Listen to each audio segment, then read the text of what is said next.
Salut, je suis Mathieu Stéphanie et je vous présente La Martingale, un podcast qui vise à explorer le monde de la finance personnelle et du patrimoine pour comprendre comment gagner à tous les coups, qu'on ait 200 € par mois à investir ou 5 millions sur son compte. On ne va pas se mentir, c'est un peu ambitieux. Mais les faits sont là. Jusqu'à maintenant, je n'ai pas pris le temps de m'intéresser à tous ces sujets et il est temps que ça change. Alors je vous propose d'explorer cet univers sans aucun filtre, avec des experts dans chaque domaine. Abonnez-vous, des conseils gratuits, ça commence par là. La Martingale est rendue possible par OTA Capital.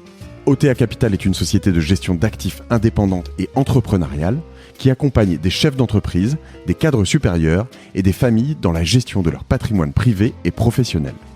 En gros, si vous avez besoin de conseils sur le plan fiscal, juridique, financier ou social, je vous recommande vivement de contacter OTA Capital sur la martingale@otacapital.com, avec un tiret entre OTA et Capital. Rencontrez-les, ils sauront vous guider. L'idée d'OTA Capital, c'est du bon sens et de la pédagogie dans la gestion patrimoniale. Allez-y! Bonjour à tous, j'ai le plaisir aujourd'hui d'accueillir Laurent Girard, qui est le cofondateur de Deeple et également le cofondateur de Yomoni. Salut Laurent. Salut Mathieu. Aujourd'hui, j'aimerais traiter pour la Martingale d'un sujet très important et surtout très innovant.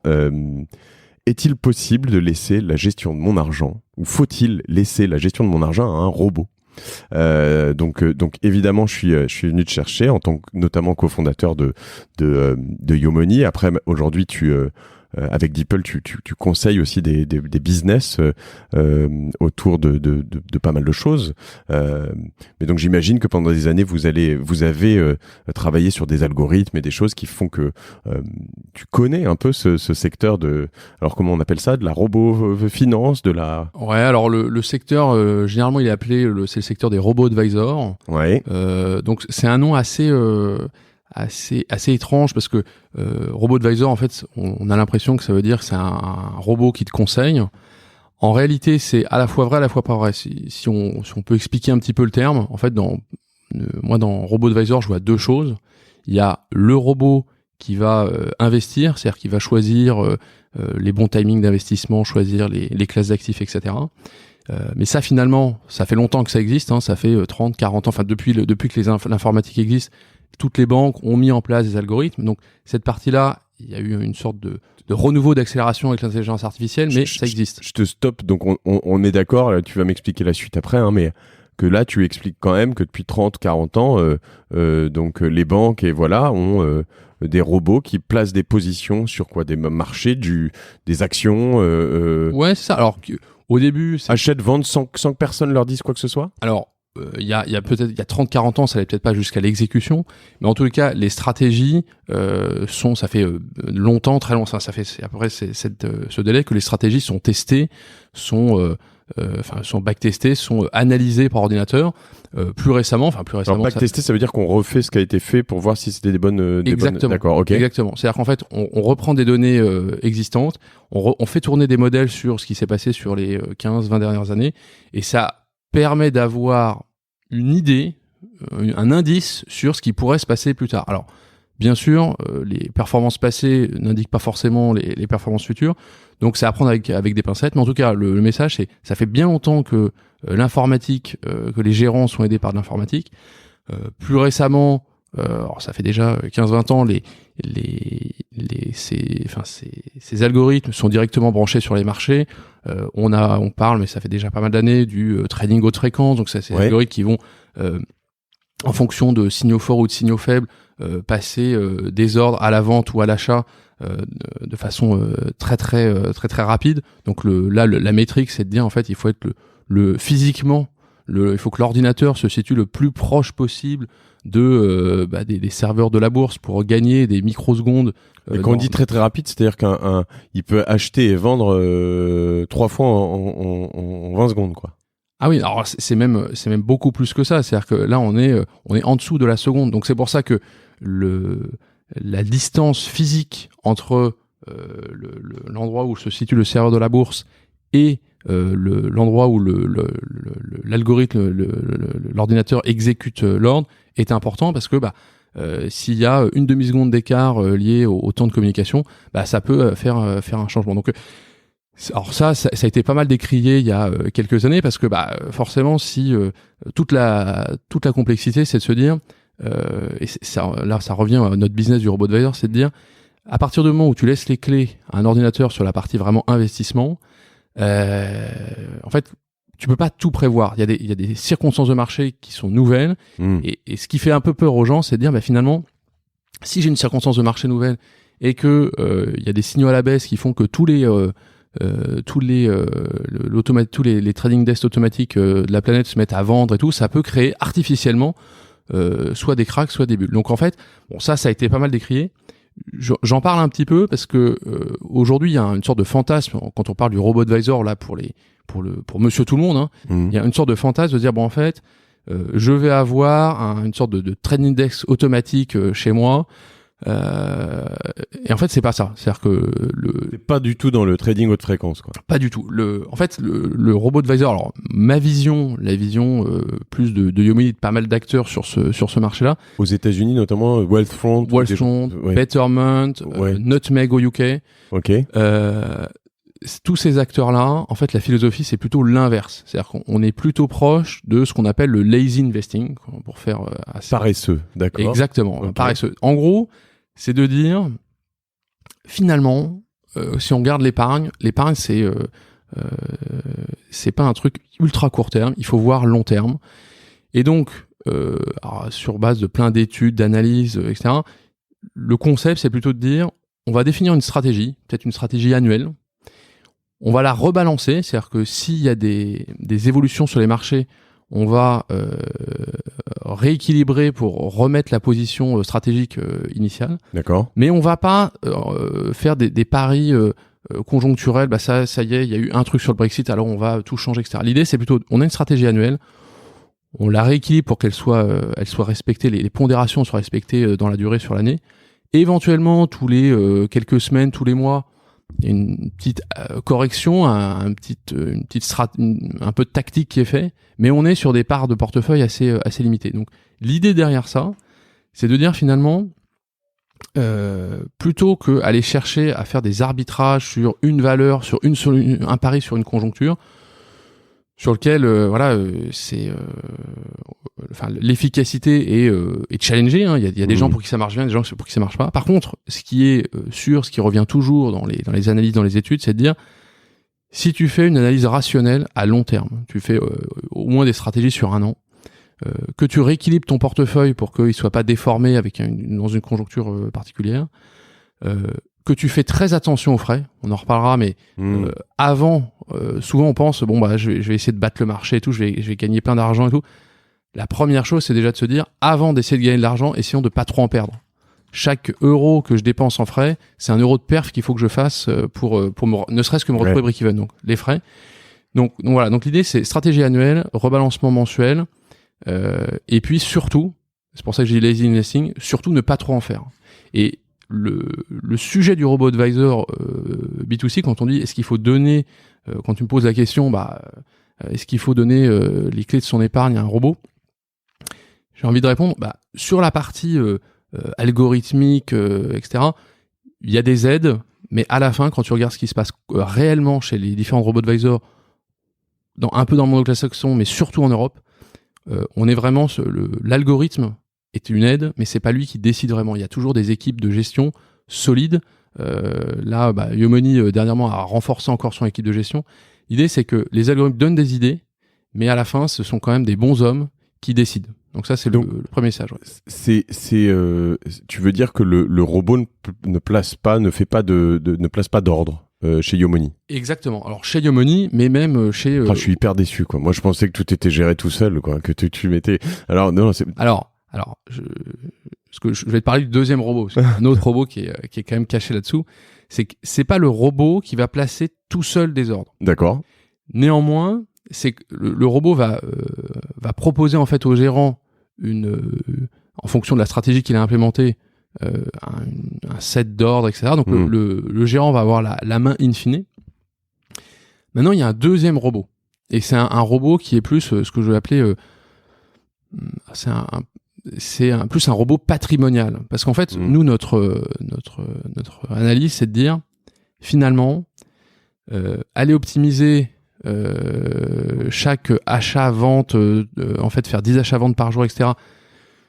L'efficacité aujourd'hui pour nous est pas démontrée, surtout que l'efficacité par rapport au coût de trading, au coût d'exécution, etc., au frottement et tout. Oui, parce que si tu me permets, si tu mets que ce soit 2000, 20 000 ou même 200 000 euros, bon 200 000 euros, 1% ça fait 2 000 euros, mais je veux dire, en fonction des frais, en fait finalement, si tu gagnes 1% par-ci, 1% par-là et qu'à chaque fois tu te fais claquer des énormes frais comme tu disais tout à l'heure, bah à la fin, tu gagnes rien, en fait, quoi. Exactement. Ce qui n'est pas le cas du trading haute fréquence, où eux, déjà, ils ont des frais nettement moins importants, j'imagine, et en plus, le 0,2% sur 100 millions ou 2 milliards, c'est autre chose, quoi. Et exactement. Et ils sont vraiment dans une logique d'optimisation des frais.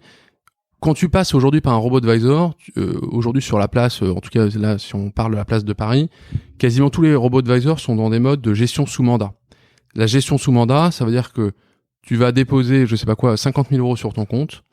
Tu vas te mettre d'accord avec le robot advisor pour dire voilà, en fonction de mon projet, de ma vie, de ma situation, voilà le niveau de risque auquel il est raisonnable de s'exposer. Une fois que tu as dit ça, tu step back et là, c'est vraiment là pour le coup le robot, mais plus forcément le robot investisseur, mais c'est le robot patrimonial qui va prendre en charge la gestion de ton portefeuille. Donc toi, en tant que personne, t'as plus rien à faire.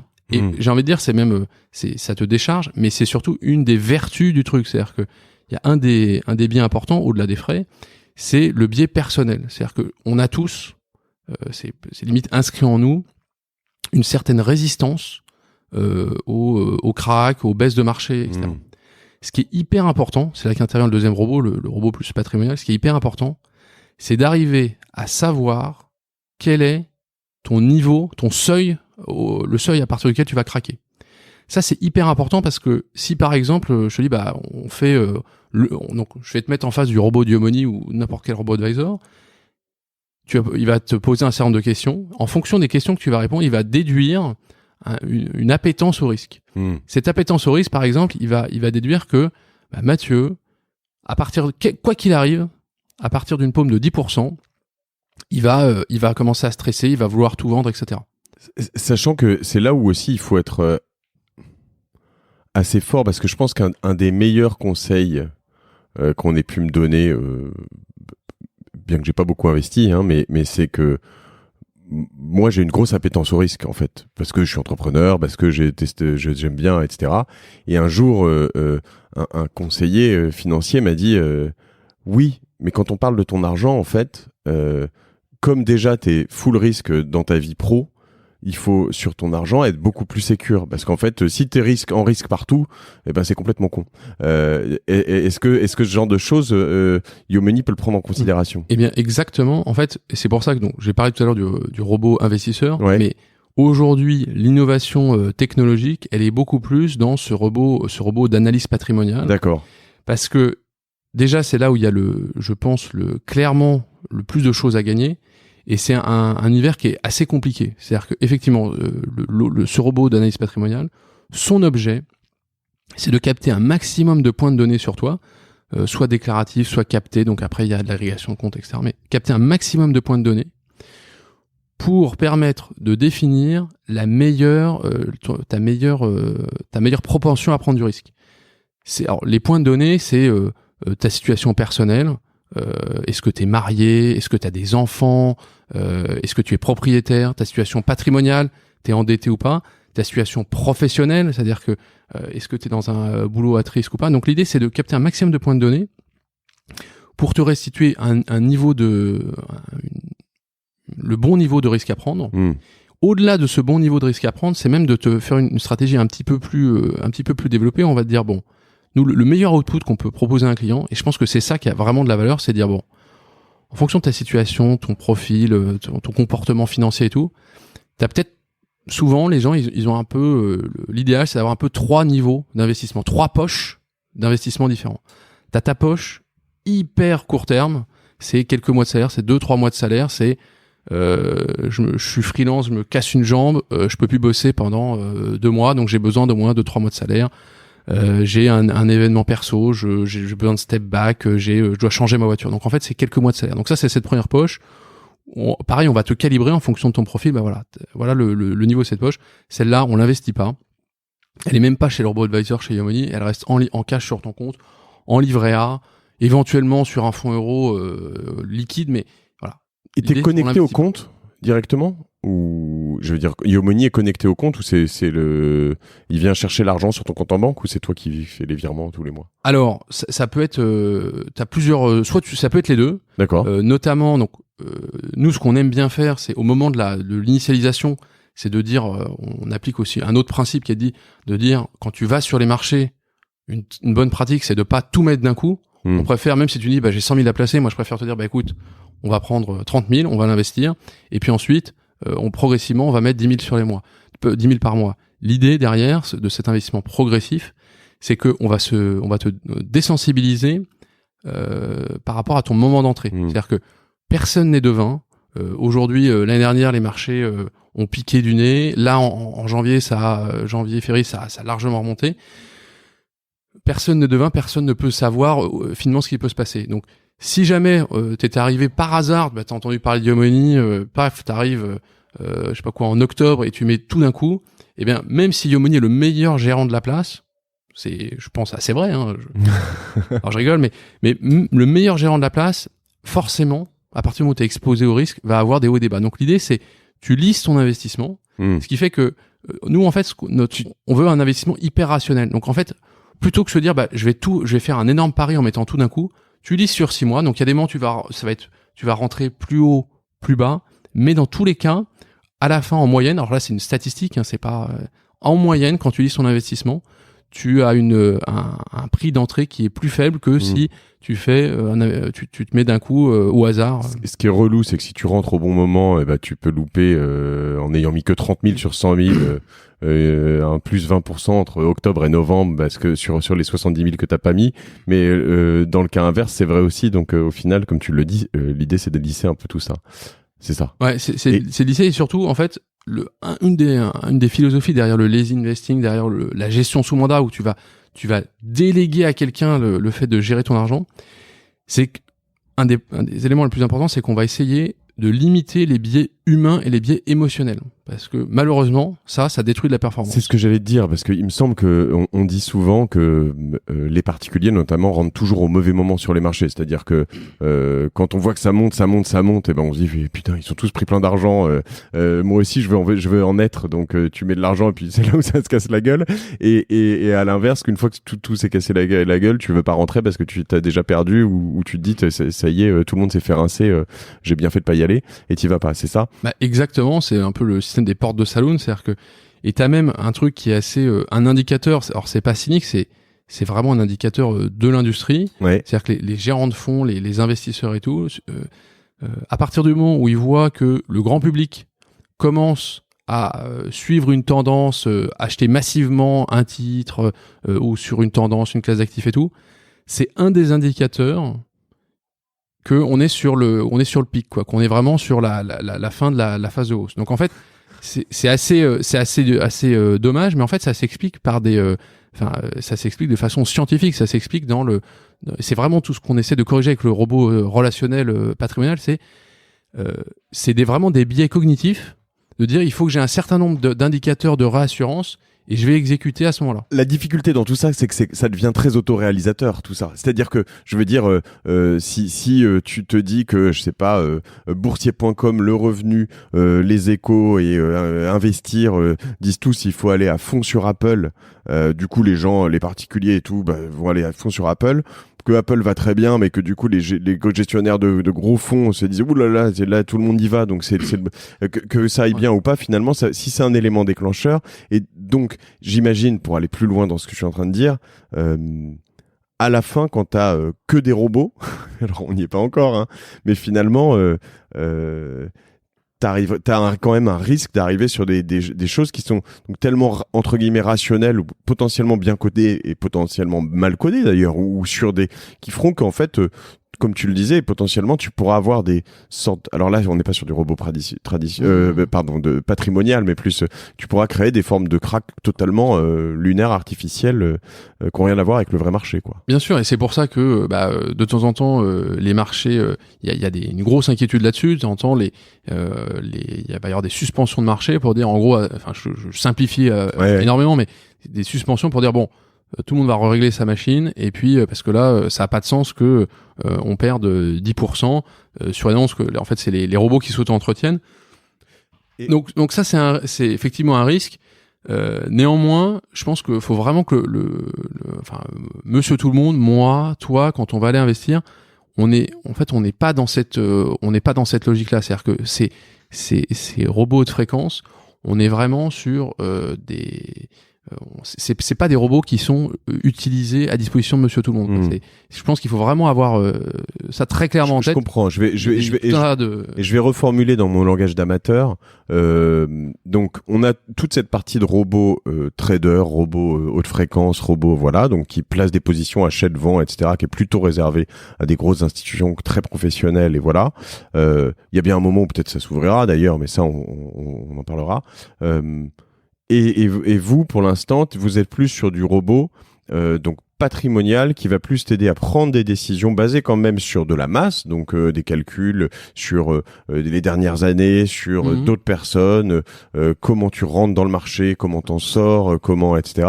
Donc c'est plus une stratégie de te dire si tu veux être sûr à la fin de pas te faire rincer, d'avoir zéro, ou de faire plutôt une performance qui est plutôt bonne. Et ben nous on te dit par rapport à la totalité de ton patrimoine, tu devrais mettre tant sur des actions à risque, tant sur des en fonction de ton profil.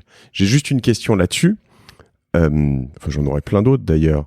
Mais je peux décider en fait à tout moment de sortir, non, de Yomoni. Tout à fait. Ce qui du coup rentre parce que ma nervosité, il y a un moment où il faut aussi la problématique dans tout ça, c'est justement peut-être d'être capable de pas sortir. Alors je sais pas ce que t'en penses mais là tu touches en fait pour moi le point le plus important en termes de performance. C'est beaucoup plus important que le gérant arrive à gérer avec son client, que le gérant, qu'il soit physique ou robot d'ailleurs, qu'il arrive à gérer avec son client cette sensibilité et gérer ce moment de sortie. C'est beaucoup plus important en termes de performance que d'aller faire du trading haute fréquence pour grappiller des dixièmes de points de base. C'est très bien pour les institutions, comme tu disais, qui ont 100 milliards sous gestion, mais sur le particulier, ça va être marginal. Par contre, ce qui va pas du tout être marginal, c'est, je sais pas quoi, on est en 2008, t'es investi, tu décides, je sais pas quoi, de te lancer dans un projet immobilier, tu commences à regarder des annonces et tout. Si tu n'as pas, t'es pas en relation très proche avec ton conseiller, si il arrive pas à capter des signaux faibles qui font que t'es sur ce projet-là, il peut donc ne pas voir ton projet et ne pas te progressivement te désensibiliser, réajuster ton risque, et tu te prends la crise, tu fais moins 30%, sauf que malheureusement, vu que tu étais dans ton projet immobilier, tu es obligé de sortir au mauvais moment, et là, le fait de pas avoir détecté un changement de situation personnelle, de mindset, etc., ça peut te coûter 30%. Donc en fait, et là, on parle pas de 1, 2, on parle de pas mal. L'année dernière, il y a eu 2018, ça a été une mauvaise année sur les marchés pour tout le monde, hein. T'as les fonds assez exposés à actions, etc., ont perdu 10, 15%.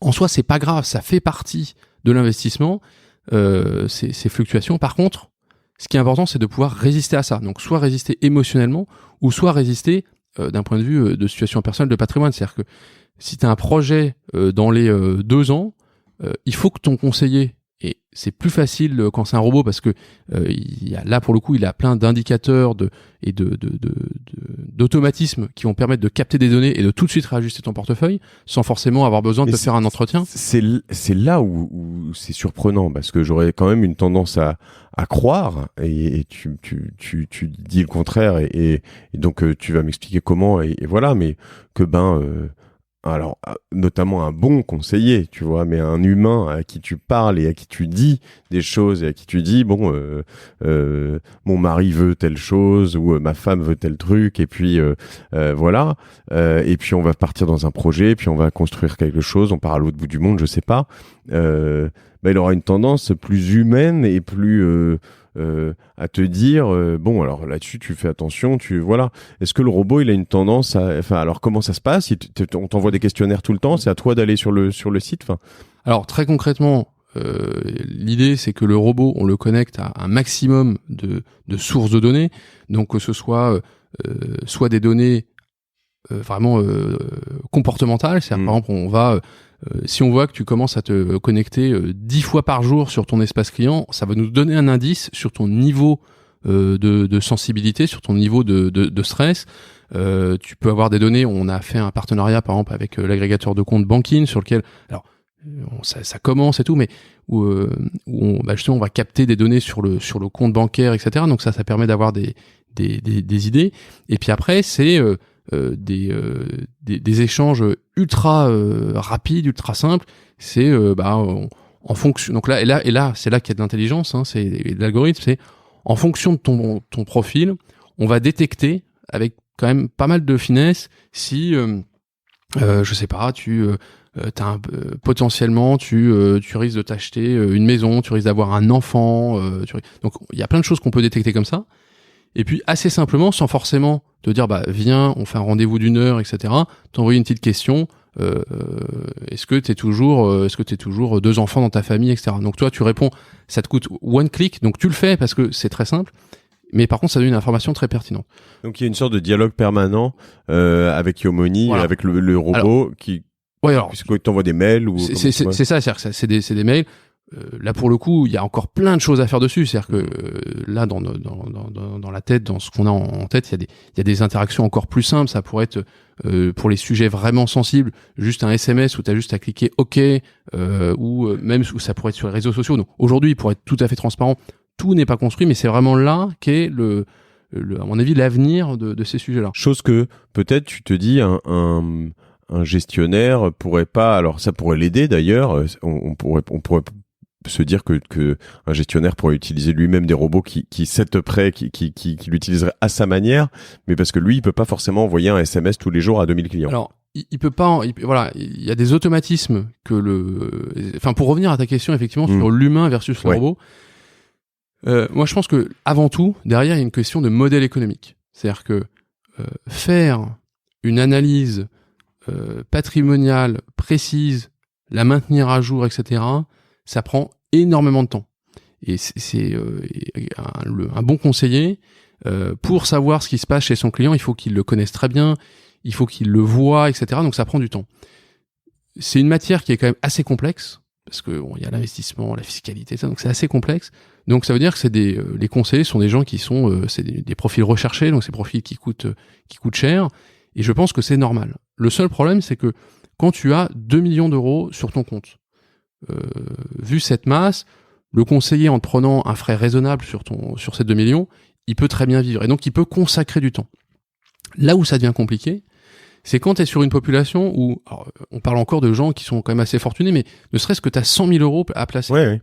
Le conseiller, à la fin, s'il te prend, je sais pas quoi, 2-3%, ça va lui faire 2-3 000 euros pour s'occuper de ton patrimoine sur l'année. 2-3 000 euros, ça va vite, pour rentabiliser tout ça, ça va vite. Donc en fait, la difficulté, et c'est aussi un axe de recrutement dans les nouvelles sociétés fintech, les robots advisors et tout, c'est de dire, il y a pas mal de gens aujourd'hui, de conseillers, qui sont un peu frustrés parce que pour des raisons, on va dire, juste de modèle économique, ils sont obligés d'avoir, alors je parle pas dans les réseaux bancaires, peut-être 200, 300 clients, 400, 500 clients, alors dans des sujets de banque privée, etc. Et ça, en fait, ça devient compliqué parce que quand tu as 500 clients ou 400 clients, on va dire, pour faire simple, on va faire un calcul tout basique. Tu as 400 clients dont tu dois t'occuper. Tu travailles 200 jours par an. Mettons, alors tu as des réunions, ça, mais mettons que tu travailles 200 jours par an. Donc ça veut dire qu'en temps d'attention, tu as une demi-journée par an par client. Et donc en une demi-journée par an par client, le conseiller, il peut pas. Tu sais pas combien d'enfants ils ont, tu sais pas qui, voilà. Je peux pas les voir et tout. Donc ce que tu dis, c'est que c'est intéressant en particulier pour des gens, soit des gens très fortunés pour mettre une partie de leur patrimoine, soit des gens aussi potentiellement qui sont plus en train alors soit de créer leur patrimoine, soit qui en ont un petit peu, qui rentrent sur ces marchés, voilà. Donc c'est un peu l'idée d'ailleurs de ce podcast. J'essaie de découvrir ce que tu fais avec 200 euros par mois que tu peux mettre de côté, 100, 200, 300, 500, soit si tu as 2 millions, 3 millions, 5 millions sur ton compte. Et donc là-dessus, t'es pas mal dedans. La question que du coup je me pose, c'est que donc je comprends que c'est un robot un peu patrimonial, ou en tout cas d'analyse patrimoniale. Du coup chez Yomoni, ou chez d'autres en tout cas, je sais pas en France, mais l'idée c'est que une fois que ton profil est fait, tu as des poches, on va dire, de ton argent qui sont mises dans des sortes de fonds ou des choses comme ça, et qui sont là gérées par des humains qui vont eux faire les investissements. C'est ça. Alors c'est des humains, en fait, moi j'aime bien le concept d'humain augmenté. D'accord. Donc chez Yomoni, chez les robots advisors, et moi j'aspire, c'est aussi ce que j'essaie de pousser maintenant, c'est dans les autres, dans un maximum d'acteurs, c'est d'avoir des humains augmentés un peu partout. C'est-à-dire au niveau de la gestion. Donc j'ai des algorithmes qui tournent, qui me proposent des stratégies, qui les testent, etc. Ce qui fait que quand je prends la décision in fine, on n'est pas sur une décision aléatoire et tout. On est sur quelque chose qui est vraiment très bien backé par des méthodes, etc. L'humain augmenté, il est aussi sur les conseillers, parce que chez les robots advisors, tu parles pas à un robot, hein. C'est-à-dire qu'il y a des services, il y a des conseillers à distance qui sont plutôt des gens avec des gros backgrounds, qui sont bien formés, qui sont à proximité des équipes de gestion. Et donc ça, c'est important pour retranscrire, ramener le client rapprocher le client de la réalité de la gestion. Donc ces humains, qu'est-ce que ça veut dire un humain augmenté, un conseiller augmenté? Ça veut dire quelqu'un qui va avoir, aujourd'hui chez Yomoni, à peu près 70-80% des gens choisissent de chatter plutôt que téléphoner. Quand je reçois un chat, le conseiller reçoit un chat chez Yomoni, immédiatement, le conseiller va avoir la fiche, les derniers échanges, les dernières positions qui ont été prises sur le compte, les dernières actions du client. Il sait à qui il parle tout de suite. Il sait exactement à qui il parle. Il a des indicateurs, on va dire de plus de sensibilité, tout pour guider le discours. Et ça permet d'avoir en fait une relation où il n'est pas en fait en train de repartir à zéro, de dire bon alors on va repartir, on va refaire le KYC, on va reprendre les données. Alors quel est votre numéro de compte, voilà. C'est en fait toute cette étape un petit peu mécanique, elle est déjà faite. Donc ça veut dire qu'au moment où il y a l'échange, chat, téléphone et tout, le conseiller il se concentre vraiment sur les éléments vraiment complexes. Et il n'y a jamais de robot qui répond à ce moment-là. C'est jamais de chatbot qui répond. Alors, pour être tout à fait transparent, on s'est dit au début, ouais, on va faire des chatbots, c'est la mode et tout. Mais en fait, le learning, c'est de dire, ma conviction là pour le coup, c'est de dire, il faut que automatiser au maximum tout ce qui est back office, les traitements d'informations pour envoyer au conseiller soit des infos pertinentes, des triggers, lui dire bah tiens, évoque ce sujet, etc. Mais par contre, le learning vraiment du Yomoni, c'est de dire il faut maximiser le contact. Alors là, c'est du contact à distance, mais humain. Parce que dans l'investissement, ma conviction, c'est qu'il y a toute une grosse partie qui est très quantitative, analytique, etc. Mais comme tu le disais tout à l'heure, moi je suis persuadé qu'il y a un certain nombre de choses qui sont encore aujourd'hui assez compliquées à détecter via un questionnaire et tout. Donc ça, c'est important que l'humain fasse les 10% de contacts qui vont lui permettre de capter des signaux faibles que la machine n'aura peut-être pas forcément captés. Et l'autre élément, c'est dans l'autre sens, c'est pas je capte de l'information, c'est je te renvoie de l'information.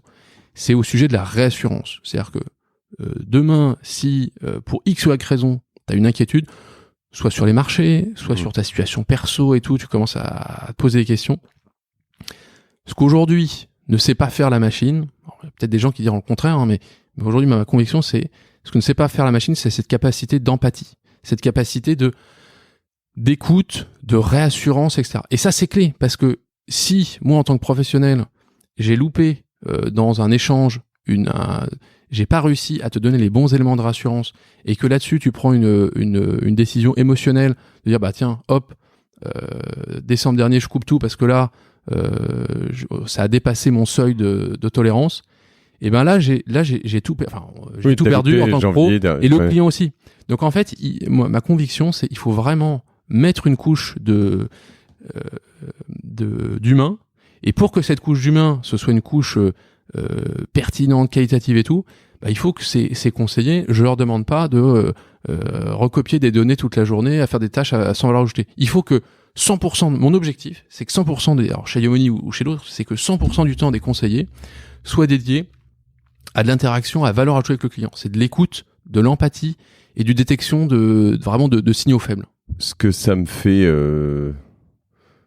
si je dois résumer un peu tout ça, et après je te propose de prendre un tout petit peu de recul pour une dernière question, enfin une ou deux dernières questions.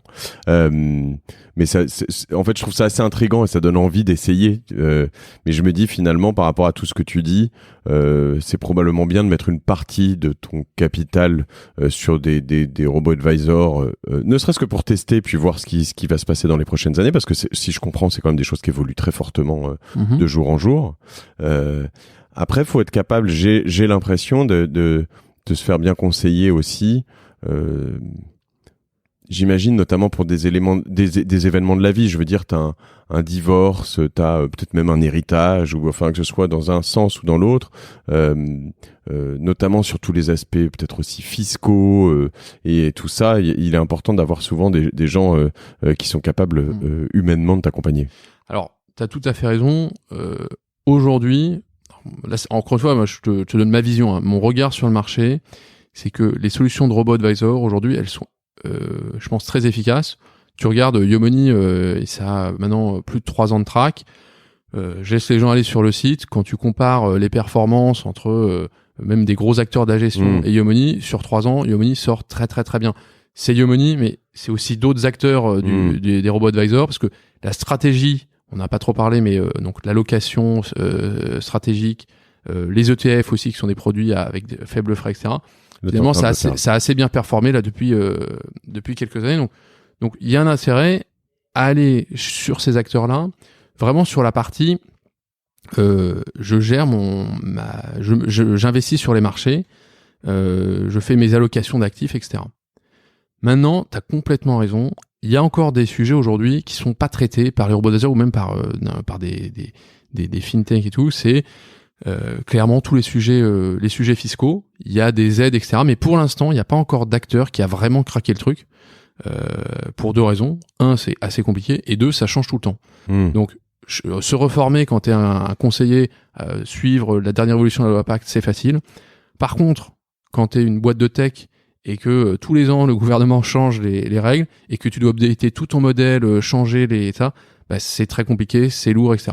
En fait, il faudrait une sorte de Yomoni B2B pour tous les conseillers en gestion de patrimoine et toutes les personnes qui sont autour de ça, pour leur permettre de gérer, on va dire, les choses simples à gérer et les infos simples à récupérer, et être capable de se concentrer uniquement là où ils ont une vraie valeur ajoutée. Comme tu le disais, quand tu as 400 clients, si tu avais un Yomoni qui te permettait de les gérer et que toi derrière, sur les 400, en une demi-journée par an, tu t'arrivais à faire vraiment la strat, ce serait exactement, très efficace. C'est ça. En fait, moi, même ma vision du conseiller en gestion de patrimoine, de l'agent, de l'accompagnant, c'est de dire, en fait, quand tu parles patrimoine, t'as vraiment plein de sujets. T'as un sujet fiscal, t'as un sujet immobilier, t'as même un sujet gestion familiale, etc.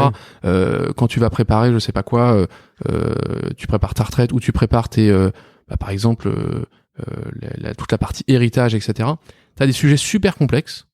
Et pour moi, le conseiller, c'est quelqu'un qui va être capable d'agréger en fait un certain nombre d'expertises. Donc peut-être que sur l'allocation d'actifs et tout, ça peut être un robot advisor. Sur la fiscalité, il peut en faire une partie, mais s'il y a des trucs compliqués, ça va être le bon avocat fiscaliste et tout. Donc en fait, moi je vois vraiment le conseiller de l'avenir sur quelqu'un qui est capable de jongler à la fois sur des technos pour avoir les solutions les moins onéreuses possibles, mais qui est capable aussi d'aller chercher d'expertise, soit sa propre expertise ou soit d'expertise sur étagère, de l'expertise humaine qui est plus onéreuse. Et je pense que les robots advisors, souvent il y a une dichotomie en disant ouais, alors ils essaient de faire des trucs low cost, etc. En fait, c'est pas vraiment low cost, c'est juste de dire il faut que les éléments à valeur ajoutée, il faut être capable de les facturer, il faut être capable de dire au client je te fais une analyse, je t'ai revu ta fiscalité de toutes tes holdings, etc. Et j'ai bien géré ton chalet Méribel. Ça, c'est beaucoup de boulot. Donc ça, moi, je trouve que c'est normal de le facturer. Par contre, sur un certain nombre de sujets d'allocation d'actifs, progressivement, et la réglementation évolue progressivement dans ce sens-là, c'est des sujets sur lesquels qui peuvent être de plus en plus automatisés. C'est pas encore totalement le cas, mais qui peuvent être de plus en plus automatisés. Et donc, ça peut être intéressant à la fois pour le conseiller et le client de pas passer trop de temps. Donc oui, pour moi, la solution, et c'est ce que j'essaie de pousser avec DeepL, c'est de dire, il faut trouver le bon mix entre une interface conseiller humain à distance ou physique, parce que je pense le conseiller augmenté, comme tu le disais, conseiller augmenté, mais que derrière il ait une batterie d'outils pour vraiment se concentrer sur ce qu'il a de la valeur. Et puis il y a quand même un truc qui est chiant sur un robot, c'est que tu peux pas lui gueuler dessus, quoi. Donc du coup, non, il faut pas gueuler sur vos conseillers, mais c'est vrai que quand t'as du stress, j'imagine qu'il y a un rôle de soupape qui est pas bien d'ailleurs, parce qu'il faut pas prendre ses intermédiaires en soupape. Mais après, le gueuler peut-être pas, mais pour moi, ça fait partie. L'épargne, l'investissement, c'est un truc qui est. On parle quand même de ta retraite, quoi. Ouais, bien sûr. Donc quelque part, moi, quand je gère l'argent de quelqu'un qui m'a mis sa retraite ou la poche qu'il a prévue pour l'étude de ses enfants, en fait, ça fait partie de mon job d'absorber son stress, en fait, pas de me faire engueuler, mais justement, c'est mon rôle de dire, moi, je suis distancié parce que on parle pas de ma retraite, et donc cette distance me permet d'analyser ton stress et de te dire, est-ce que ce stress, il est raisonnable et tout, de le gérer, ou au contraire de dire, là, t'as raison de stresser, il faut prendre des actions. Donc ça fait partie de mon boulot de gérer cette potentielle inquiétude au moment où c'est compliqué. J'y pense d'ailleurs, mais est-ce que Yomoni prend des commissions sur justement sur des placements ou des choses comme ça, comme le font oui. Bien sûr. Alors Yomoni, les robots advisors gagnent de l'argent. Oui, non, mais oui, évidemment, mais des commissions, il y a des commissions par rapport qui sont directes entre ton client et toi.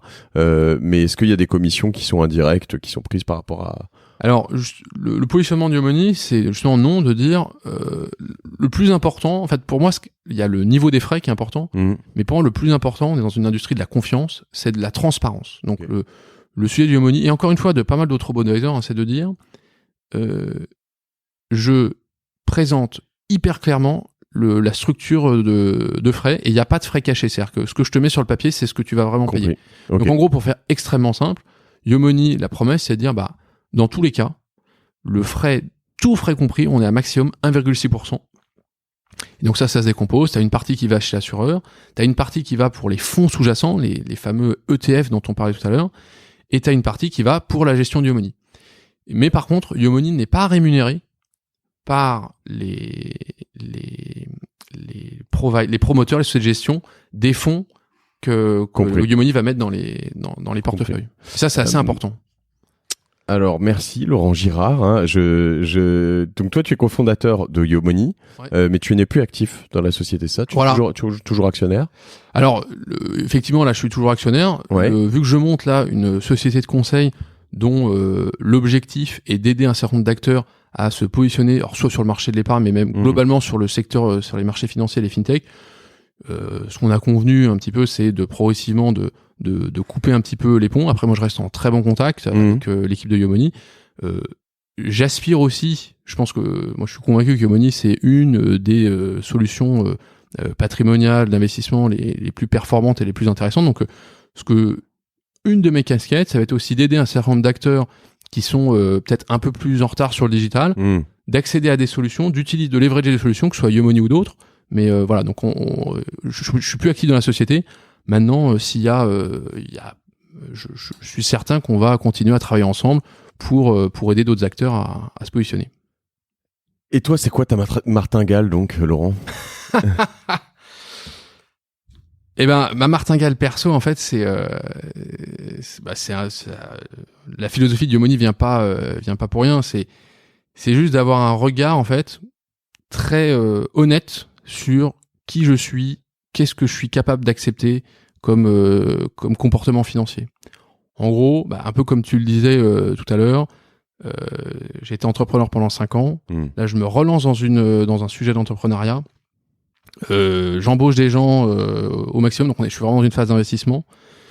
Donc aujourd'hui, pour moi, il n'est pas raisonnable de mettre tout mon patrimoine full action. Donc très clairement, j'ai fait un truc très simple. Je me suis dit, bon, je suis entrepreneur, j'ai besoin de préparer la suite, mais quand je dis la suite, c'est vraiment, je parle retraite.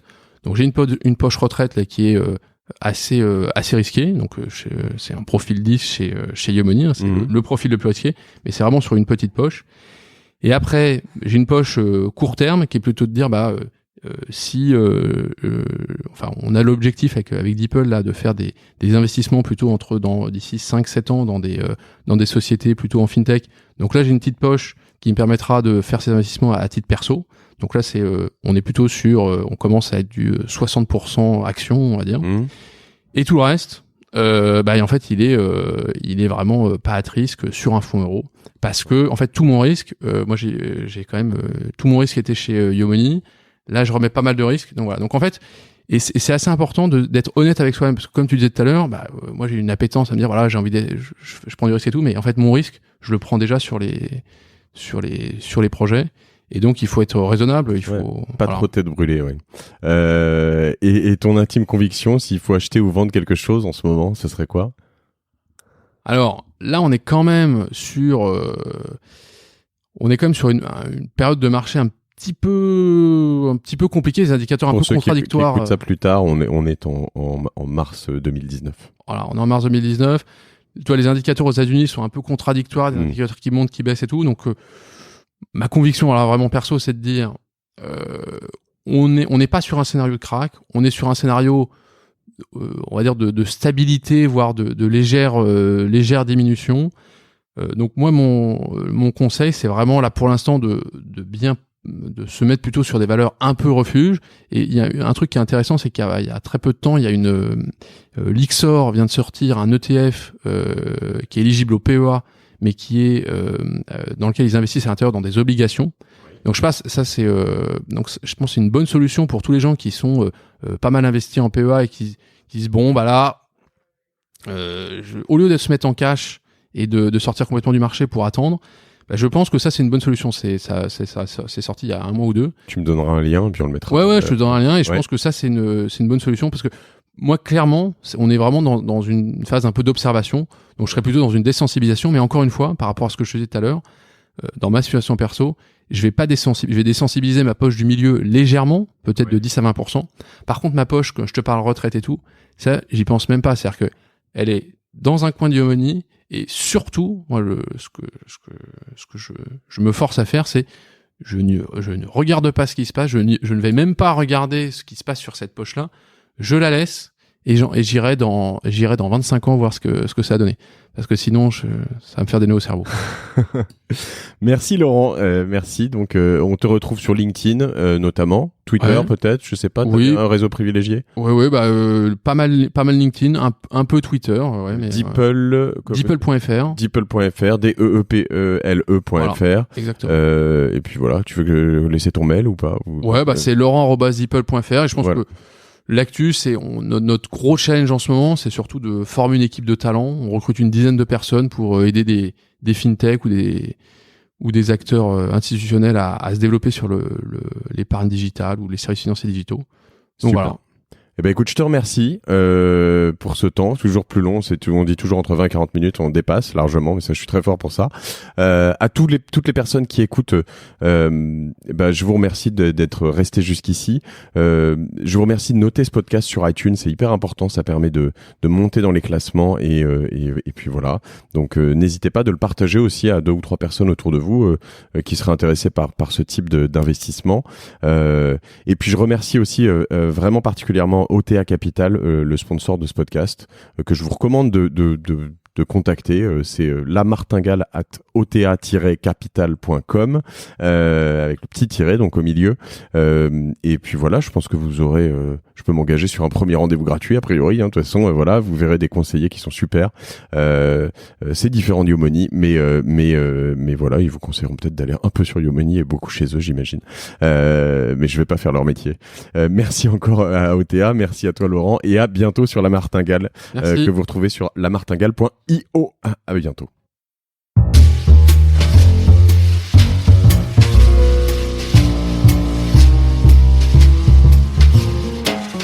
Merci d'avoir écouté La Martingale. Si ce podcast vous a plu, n'oubliez pas de le partager autour de vous et de vous abonner à la newsletter sur lamartingale.io. Si vous trouvez 2 minutes, merci également de lui donner 5 étoiles sur iTunes si vous êtes sur un environnement Apple. C'est important pour faire émerger ce podcast dans les classements. Nous revenons dans 15 jours avec un nouvel épisode. Je tiens à remercier particulièrement OTA Capital, sans qui ce podcast n'aurait pas été possible. N'hésitez pas à faire un premier rendez-vous avec OTA Capital et à me dire ce que vous en avez pensé. Vous pourrez les contacter directement sur leur site internet ou sur le mail lamartingale@ota-capital.com. Ce podcast est produit par Cosa Vostra. Je remercie toutes les équipes de production, en particulier Camille, Fatma et Dalanda.